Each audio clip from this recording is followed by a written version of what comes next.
been a change in the tide for New York Democrats. A Siena College poll shows Congresswoman Alexandria Ocasio-Cortez is the most popular Dem in the state.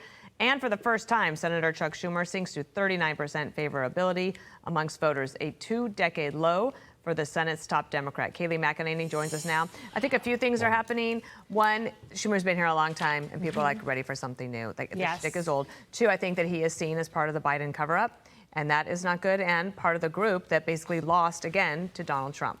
Yeah, and he made that deal with Republicans, obviously, that really put him underwater with progressives. So he's not up for re-election until 2028. She could try to unseat him, but I really think she has her eye on something bigger. I think she looks at running for president and taking the mantle from Bernie Sanders. You know, Nate Silver said that he thinks she could be the pick. She definitely, if you look at YouGov, among Democrats, 61% favorable. That puts her at the highest favorable of any Democrat who hasn't run for president.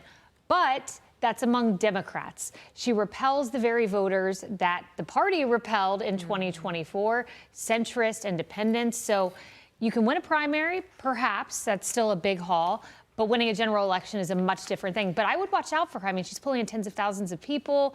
Quarter one. And raising a lot of money. Yes, quarter one, 2 times any other quarter amount she'd raised at $9.6 million.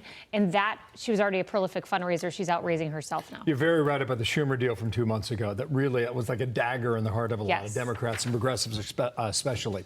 Financial Times, here's the data right now about the movement of the Democratic Party. Put it on screen right now. You see the percentage of those who moved further to the left, all right?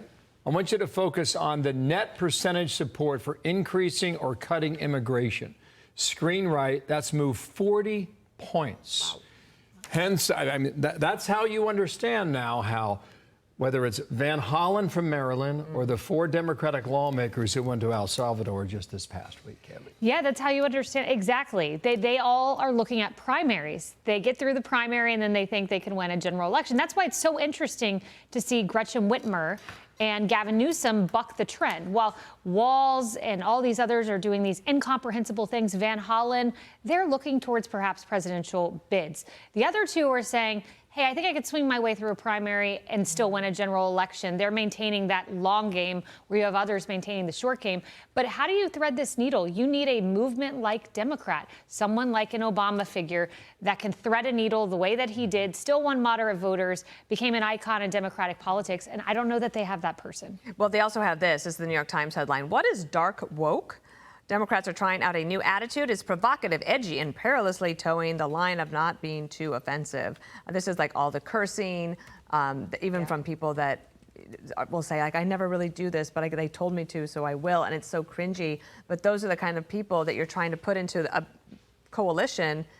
I don't think you can get there with this. Yeah, the cursing is really interesting, as if that's going to, create some sort of movement that's going to save you.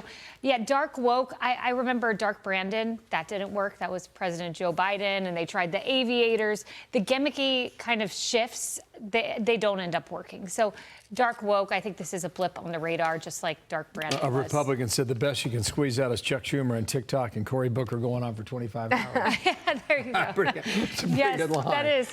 Kayleigh, thank you. We'll see you at noon today, all right? See you at noon. Nice yep. Right. I'm Steve Doocy. I'm Brian Kilmeade. And I'm Ainsley Earhart. And click here to subscribe to the Fox News YouTube page to catch our hottest interviews and most compelling analysis.